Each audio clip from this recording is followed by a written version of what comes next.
क्रोध एक ऐसी बुरी आदत है जिसकी वजह से बड़ी बड़ी परेशानियां खड़ी हो सकती है। क्रोध के संबंध में गौतम बुद्ध का एक प्रसंग भी प्रचलित है। इस प्रसंग में क्रोध के नुकसान बताए गए हैं। प्रसंग के अनुसार एक दिन गौतम बुद्ध अपने शिष्य के साथ बैठे हुए थे। बुद्ध एकदम शांत थे। उन्हें इस प्रकार देखकर उनके शिष्य बहुत चिंतित हुए। शिष्यों ने सोचा कि शायद आज गौतम बुद्ध का स्वास्थ्य ठीक नहीं है।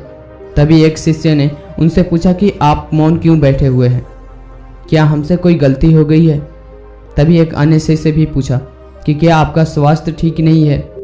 शिष्य की बातें सुनने के बाद भी बुद्ध चुपचाप ही बैठे रहे। तभी कुछ दूर खड़ा एक शिष्य जोर से चिल्लाया कि आज मुझे सभा में बैठने की अनुमति क्यों नहीं दी गई। बुद्ध आंखें बंद करके ध्यान करने लगे। बुद्ध को ध्यान में बैठा देखकर वह शिष्य फिर जोर से चिल्लाया कि मुझे प्रवेश की अनुमति क्यों नहीं दी गई।